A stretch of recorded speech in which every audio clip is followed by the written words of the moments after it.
আপনারা যারা আমরা এখানে উপস্থিত আছি কর্মকর্তাবৃন্দ, আপনারা সবাই আমরা জাতির জন্য সেবক, আমরা সেবার জন্য আমরা আছি। আমরা এটা দৃঢ়ভাবে বিশ্বাস করি যে আমরা এই মানুষগুলো যারা এখানে উপস্থিত আছি সবাই যদি আমাদের সেবার মনোভাবকে নিয়ে যদি আমরা কাজ করি এলাকার মানুষের জন্য, জনগণের জন্য, তাহলে ইনশাল্লাহ আমরা সবকিছুতেই আমরা এগিয়ে যেমন ছিলাম আরো এগিয়ে যাব। আমরা এই দেশটা আমরা পেয়েছি অনেক রক্তের বিনিময়ে, মহান মুক্তিযুদ্ধের একটা সশস্ত্র সংগ্রামের মধ্যে দিয়ে অনেক রক্তের বিনিময়ে আমরা দেশ পেয়েছি। আপনারা জানেন, সবাই আমরা সবাই জানি। তারপরে অনেক গণতন্ত্র ব্যাহত হয়েছে দেশে, গণতন্ত্র পুনরুদ্ধারের জন্য অনেক আন্দোলন সংগ্রাম হয়েছে, মানুষকে রক্ত দিতে হয়েছে, জীবন দিতে হয়েছে।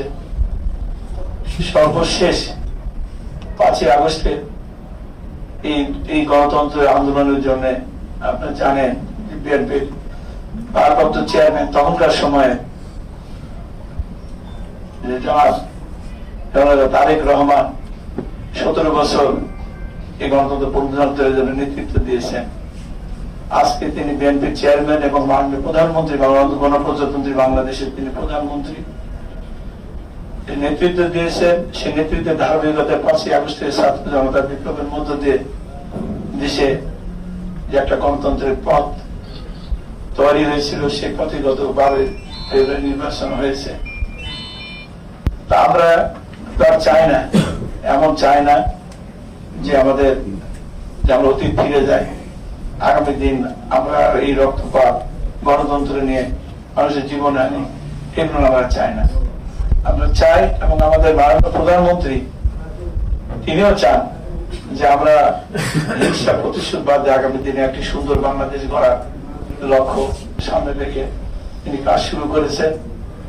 আমরা সবকিছুকে মাথায় নিয়ে আমরা সবাই মিলে এমন একটা বাংলাদেশের জন্য আমরা সবাই মিলে কাজ করি, শুরু করি, আবার নতুন করে করেছে, আমরা অনেক করে আসতেছে, আবার নতুন করে শুরু করি। সেই মনে যে গণতন্ত্রের প্রত্যাশা ছিল, মুক্তিযুদ্ধের স্বপ্ন ছিল, মানুষের যে স্বপ্ন, যে আকাঙ্ক্ষা বাংলাদেশের, আমরা সেই যদি আমরা ইনশাআল্লাহ সম্মিলিত ভাবে আমরা একসঙ্গে কাজ করি, তাহলে দেখবো যে আমরা সেই লক্ষ্য অর্জন করতে পারবো। আমি বিশেষ করে আপনারা দেখেন আমাদের গত 17